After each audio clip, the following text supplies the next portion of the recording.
Bom dia, Brasil! Sejam todos muito bem-vindos ao Centro Nacional de Mídias da Educação. Eu sou o professor Wellington Fraga de Palmas, Tocantins, e comigo está a professora Cláudia. Bom dia, sou a professora Cláudia Miller, do Paraná. Sejam muito bem-vindos a mais uma aula sobre o mundo do trabalho. Vamos iniciar? Professor? Vamos então à nossa agenda do dia. Na nossa agenda vamos ter a problematização, o trabalho com as equipes, a exibição do vídeo, a leitura de imagem, atividade complementar, o memorial e a avaliação do dia.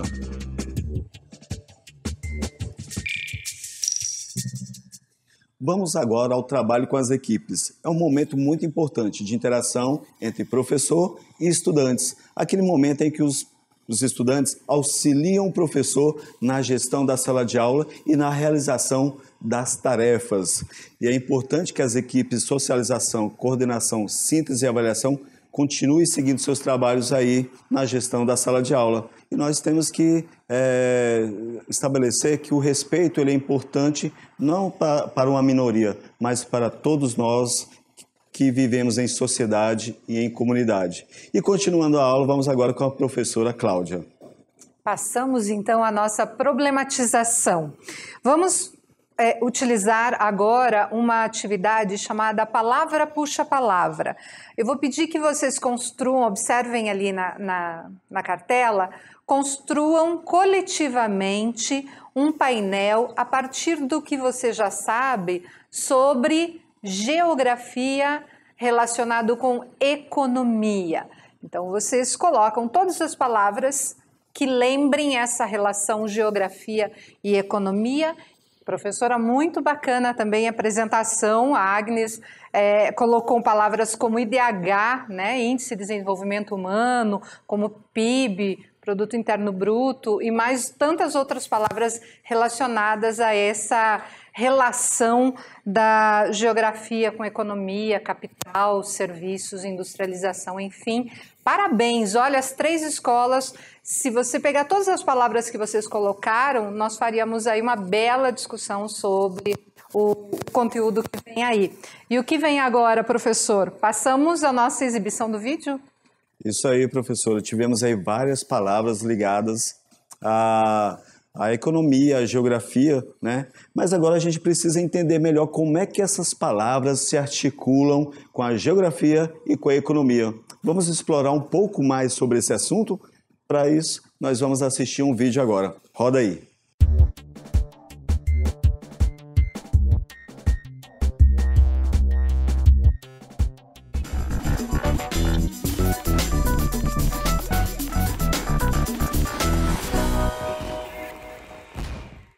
Geografia econômica, conteúdo fundamental para o Enem. Até porque, convenhamos, pode influenciar até a redação. Então, bora fazer um raio-x do tema? Chega mais, professor Alan Pacífico. E aí? Tudo bom? Tudo massa? Tranquilão. Por que geografia econômica é tão importante para o Enem? A geografia econômica, ela costuma estar em toda parte, né? A geografia econômica, ela está desde as relações entre os países, entre os estados, até no nosso bairro, nossa cidade, né? Numa venda que a gente vai, ou então quando a gente percebe que o preço está mais alto e tudo mais. Tudo isso é uma relação entre a geografia e a economia. Qual a diferença entre a geografia econômica e a geografia política? São 2 grandes sub-áreas da geografia, né, da ciência geográfica, e cada uma delas está ancorada em uma relação. A geografia política, na relação entre o espaço, né, o território, e as relações políticas, né, as instituições políticas, as ações políticas entre o legislativo, o judiciário e até mesmo, e principalmente o executivo, que vão se manifestar no território, vai influenciar a vida das pessoas, as ações dos governos. Já a geografia econômica, ela vai se estabelecer através de uma outra relação, que é a relação do espaço também, do território, com a economia. Por exemplo, quando a gente sabe que os recursos minerais, recursos energéticos, estão distribuídos no mundo de forma desigual, de forma não homogênea, ou seja, os rios não respeitam fronteiras, os rios e as reservas de petróleo, por exemplo, elas não vão entrar num lugar ou não em outro por causa de uma fronteira política que foi estabelecida muito depois. E isso acaba fazendo com que os estados, os países e até mesmo regiões e estados, unidades da federação, tenham que estabelecer relações uns com os outros, porque um tem recurso de mais que o outro tem de menos, e aí vai ter que envolver uma questão de importação, de exportação, uma troca comercial ou até mesmo uma parceria. Professor, para quem quer estudar, quer organizar os seus estudos, como ele divide a geografia econômica em eixos temáticos? Questões ambientais, né? A relação entre a geografia econômica e as questões ambientais é muito forte, porque a economia, e a gente pode levar em consideração aí que dentro da geografia econômica a gente pode falar sobre espaço agrário brasileiro também, e espaço industrial brasileiro. Desse modo, a gente percebe que tem uma série de ações econômicas, levando em consideração, por exemplo, as indústrias. Elas vão influenciar bastante no meio ambiente, seja pelo processo de exploração de recursos ou até mesmo na produção de impactos ambientais. Então, assim, um eixo temático, que são as questões ambientais, se relacionam muito em como que a geografia econômica do Brasil está estruturada, está articulada. Quando a gente vai falar, por exemplo, da expansão da fronteira agrícola e dos impactos que isso pode provocar no campo brasileiro. Quando a gente fala dos impactos ambientais urbanos, como ilha de calor, a poluição atmosférica. Tudo isso, se a gente parar para pensar, tem a ver com os processos de industrialização que, por sua vez, estão dentro dos eixos temáticos que englobam a geografia econômica. Outros milhões de exemplos a gente poderia dar. Um deles é a interseção que a geografia econômica faz com as dinâmicas, as transformações do mundo do trabalho, né? Depois a gente vai até falar melhor ali sobre os modelos de produção, né? Fordismo, toyotismo, como é que isso impacta na vida das pessoas, como é que isso faz também mudar algumas dinâmicas próprias da sociedade. Opa! Você falou em Fordismo, toyotismo. Bora lá pro quadro. Vamos!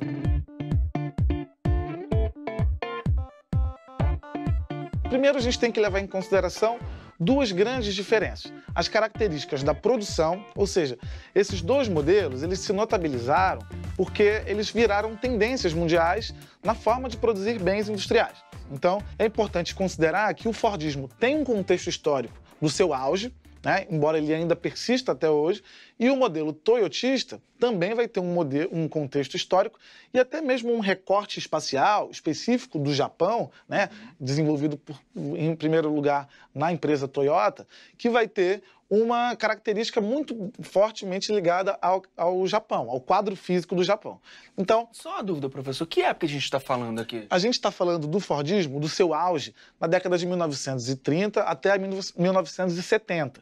E esse contexto é muito importante porque uma das grandes dificuldades que os alunos têm é de conseguir associar isso com outras coisas que estavam acontecendo no mundo. Ao mesmo tempo, né? Então, por exemplo, quando a gente passa pela industrialização brasileira, as características do Fordismo elas vão ficar marcantes em determinados períodos aqui, em determinados períodos da história industrial dos Estados Unidos também, da geopolítica internacional.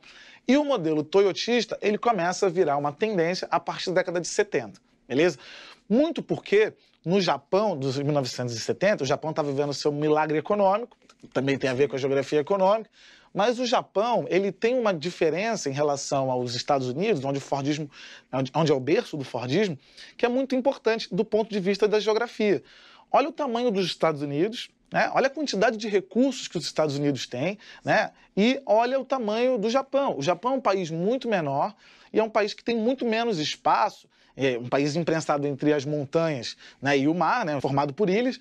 Então ele é um país que vai ter muito mais dificuldade de desenvolver um modelo com as características do Fordismo. Quando a gente fala da produção fordista, uma coisa que tem que vir muito forte à mente é a ideia do Ford de uma produção em massa, né? Então a ideia dele era produzir em grande quantidade, né? Essa é a ideia mais forte, e uma produção em série,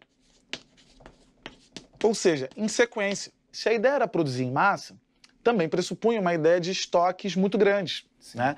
Uma coisa que o Japão nunca ia poder fazer, né? Porque ele tem uma carência de espaço e também uma carência de recursos. Sim. Né? Então, o modelo Toyota pós-1970 vai ser um modelo que não vai poder repetir essa questão. Então, vai ser a característica principal da produção toyotista será uma produção de acordo com a demanda, o chamado modelo just-in-time.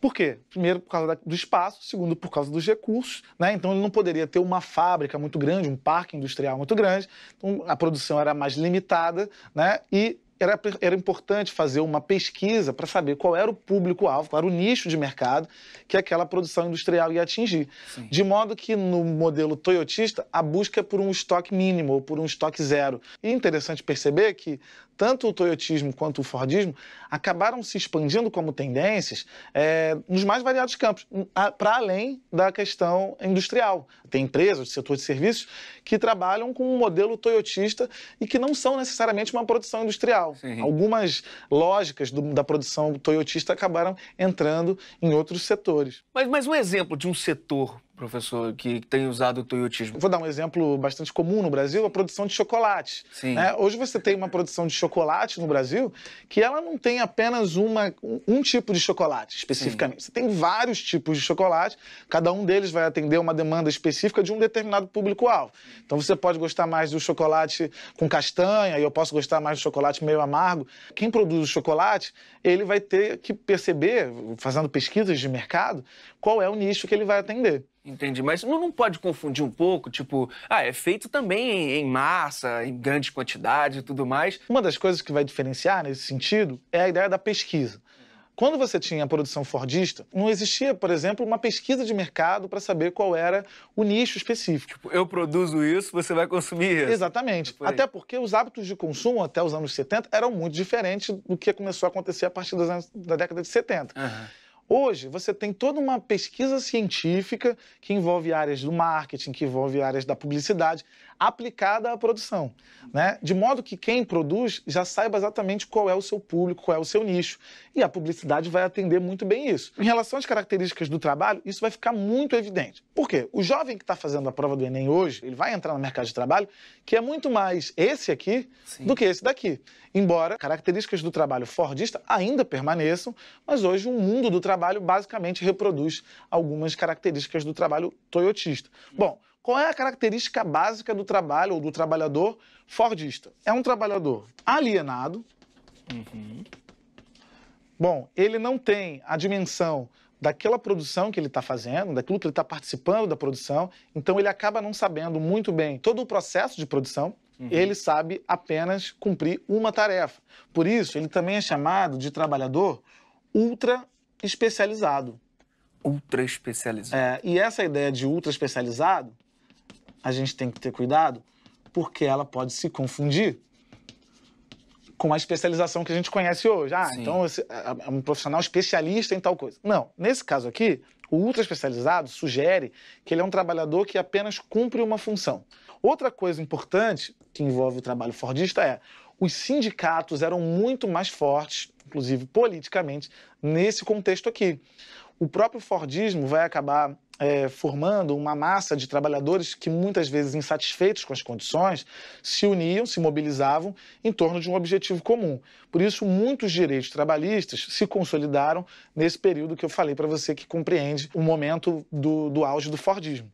Atualmente, a exigência do mercado é de um trabalhador diferenciado, é de um trabalhador qualificado. Ele precisa ter uma formação técnica ou uma formação acadêmica, quanto mais melhor para a sua inserção no mercado Sim. de trabalho, vamos dizer assim, e ele também precisa ser cada vez mais um trabalhador multifuncional, que ele cumpra não apenas uma tarefa, mas que ele seja capaz de desenvolver múltiplas tarefas ao longo da sua jornada de trabalho. Essa exigência é muito grande e é um ponto muito importante quando a gente pensa na realidade brasileira. Por quê?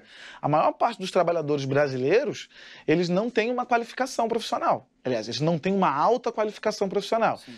Significa dizer que nós estamos com dificuldades de termos os trabalhadores, na maior parte do Brasil, com a exigência mínima para o novo mercado de trabalho. Isso é bastante relevante porque isso vai expor as nossas desigualdades sociais. Por exemplo, os grandes trabalhadores qualificados do Brasil, eles estão basicamente concentrados no Sudeste.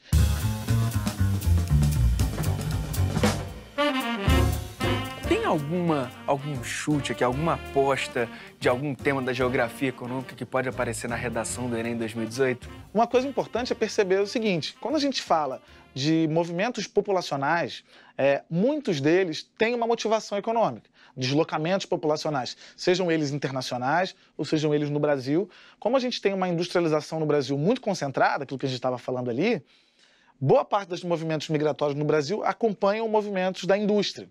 Então, temas de migração podem ser interessantes. Outro tema importante que envolve população e, portanto, economia, geografia econômica, é a questão do envelhecimento da população no Brasil. E tudo o que podemos relacionar com isso. Nossa expectativa de vida está aumentando, embora lá aumente de forma muito desigual entre as regiões, né? Mas a gente está vivendo um processo de envelhecimento da população. Esse pode ser um outro tema relevante. Por quê? Que tipo de política pública ou política econômica se faz necessário num momento como esse? Já trouxe até uma dica de proposta de intervenção. É isso aí, professor. Só quero agradecer a sua presença. Eu que agradeço. Valeu mesmo pelo bate-papo. Volte sempre. Valeu. Obrigado. Valeu. É isso aí, galera. Muita dedicação nos estudos, hein? O Enem daqui a pouco tá aí e a gente tem que estar preparado para essa missão. Nosso canal tá te esperando. youtube.com/TV Escola. Até mais. É isso aí, muita dedicação.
Professora? Isso mesmo, então nós nos encaminhamos para o final da nossa aula. O tema da nossa aula de hoje foi Geografia Econômica, a relação entre os países, estados e as ações de governo, as prioridades nas políticas públicas a depender da geografia e da situação econômica das regiões, no Brasil, por exemplo, né? O foco também, um olhar para as questões ambientais no processo de industrialização, de cooperação, de arranjos interinstitucionais para desenvolver as políticas públicas, né? Então, esse processo de industrialização, ele foi comentado hoje com as dinâmicas, os modos de produção e as dinâmicas de transformação desse mundo do trabalho, né? Nós vimos o Fordismo, vimos o Toyotismo e aprendemos muito na aula de hoje. Isso, até mesmo sobre empreendedorismo, que é tão importante aí que os alunos mostraram aí, deram um show pra gente com as suas ideias e a sua perspicácia no momento de elaborar a sua atividade. Comentaram, inclusive, que já desenvolveram, já criaram uma empresa e um plano de negócios trabalhando esses conceitos e essas características em sala de aula. Foi muito bacana a aula de hoje. Bom, nos encaminhamos então para o encerramento dessa aula, nos despedimos e até a próxima aula. Tchau. Tchau, tchau, até a próxima.